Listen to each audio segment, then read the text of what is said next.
Uma vez, meu pai me deu um conselho que pra mim fez toda a diferença, que foi quando eu cheguei pra ele e falei que eu queria desistir da medicina, que eu não queria mais. Eu ia te perguntar isso, como que foi a reação? Não, ele ficou maluco.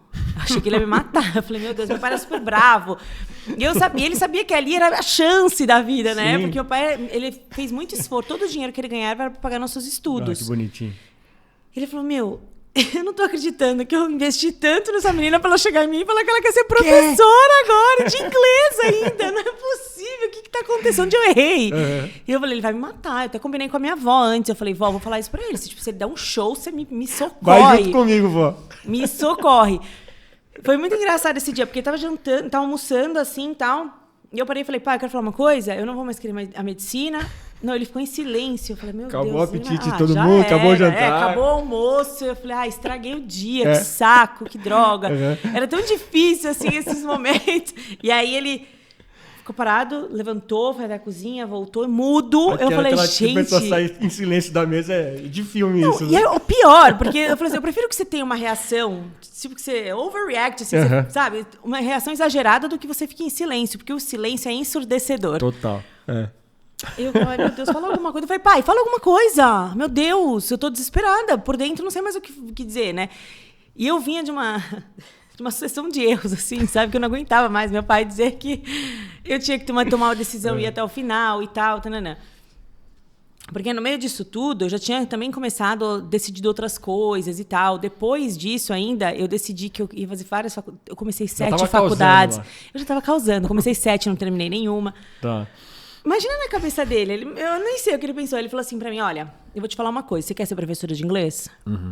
Seja, mas seja a melhor professora de inglês que você puder, porque senão você vai se arrepender. E eu levei isso pra mim o resto da vida, porque todo dia eu ia dormir e eu acordava pensando, o que eu posso fazer hoje pra transformar, pra melhorar? Então, todas as coisas que eu vi um problema, eu falava, pô, isso aqui é um problema, então é uma oportunidade de um negócio aqui e tal. E eu via sempre, tentava olhar para as coisas de uma maneira positiva, tentando mudar as perguntas. Sim. Porque eu acho que o inteligente da vida, né, o mais interessante da nossa vida é a gente poder mudar as perguntas. Porque quando você sabe fazer perguntas, eu acho que você tem resultados mais satisfatórios na vida, né? Que você o olha pensamento nasce assim, a filosofia nasce assim, né? Exatamente.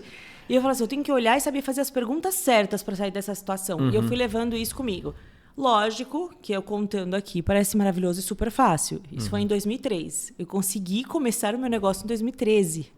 Então foram 10 anos nessa caminhada. E esses anos trabalhando nas escolas. Vários anos trabalhando nas escolas. Eu fui trabalhar com eventos.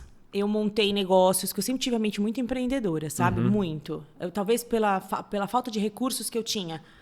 Quando era criança e quando era adolescente, eu sempre fui buscando uma alternativa para me virar. Por isso que eu falo, a família que a gente tem, os pais que a gente tem, a imperfeição deles é perfeita para nós. Porque todo esse cenário que eu vivi na minha infância, na minha adolescência, e até hoje, são as coisas que me tornaram a pessoa que eu sou. Então, me ensinaram a olhar as coisas por um outro lado, buscar sempre uma solução. E ali... eu comecei a ver toda aquela situação ali, né, na minha vida, tal, quando eu não tinha recurso, eu queria fazer uma unha, eu queria comprar uma roupa, eu ir numa domingueira. Isso nem existe mais, gente, eu sou muito velha já falar isso, mas é muito real. Domingueira. O que é domingueira? Eram umas coisas que tinham de matinê, de final de semana, de domingo, a gente ia nos lugares. Não, matinê tinha uns bailinhos, bem, sim, tinha umas matinês mesmo em São Paulo. Muito da minha época, isso, Cabral, Fábrica 5, tinha uns outros. Tinha agora. Um que era no Shopping Eldorado, Resumo da Ópera. Que era Resumo da Ópera, coisa assim. E era muito... Só que assim, todo mundo queria ir com a roupa da moda, com não sei o quê. E, gente, se eu pedisse dinheiro pro meu pai pra comprar uma roupa, ele ficava até ofendido. Porque ele já gastava todo o dinheiro em educação. Então eu falava, tem que me virar, tem que me dar um jeito aqui. E você tem irmãos e irmãs também? Tenho 2 irmãos. Tá. E eu vi o sacrifício que ele fazia também pra bancar os estudos dos meus irmãos. E eu achava que isso tinha que ser valorizado de alguma forma, né? E aí... eu começava, vendia pulseira, vendia roupa. Então, nesses 10 anos, eu fui pegando tudo que eu achava que pudesse me dar um dinheiro para pagar o aluguel, porque eu saí de casa muito cedo. Para fazer as coisas, eu ia e fazia. Então, eu trabalhei com eventos, eu trabalhei no Circo de Soleil, eu fiz tanta coisa. E parece que quando você tem um caminho, né, o universo vai abrindo as portas. Só que eu sempre, em paralelo, eu dava aula de inglês. Tá. Eu sempre tive muita energia e eu acho que um bom vendedor ele tem que ter essa característica, né?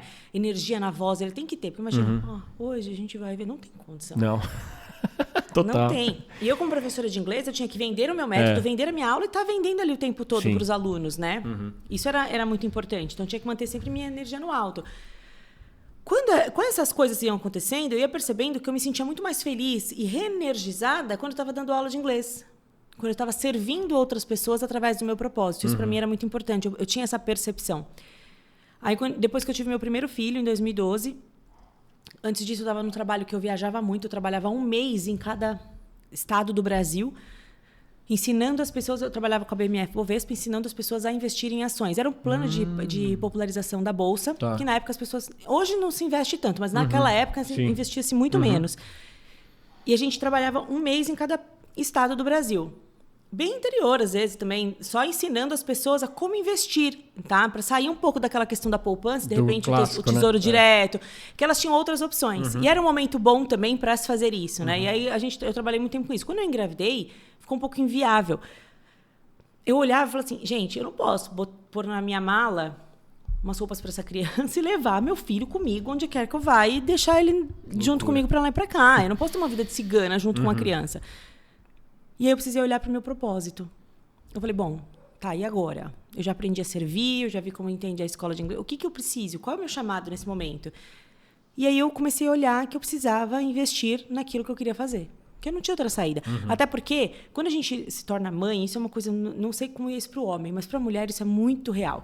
Quando você se torna mãe, você tem uma força assim, que é gigantesca, que eu nunca tinha tido até então, que a maternidade me trouxe. Porque eu falei assim, eu tenho que passar para essa criança os meus melhores valores, então eu tenho que dar o meu melhor. Então, quando você vai procrastinar, você pensa 2 vezes, quando você vai... Você dá o seu melhor. O sentido das coisas muda um pouco. Totalmente. Né? Mas assim, um pouco não, acho que muda totalmente. Totalmente, Eu falo que um filho, quando ele chega na vida de uma mulher, de um casal, seja 2 mulheres, 2 homens, casal, eu digo assim, sabe? Muda muito a questão até de prosperidade. Um filho, ele traz prosperidade. E se você souber olhar para isso, você consegue colher os frutos disso.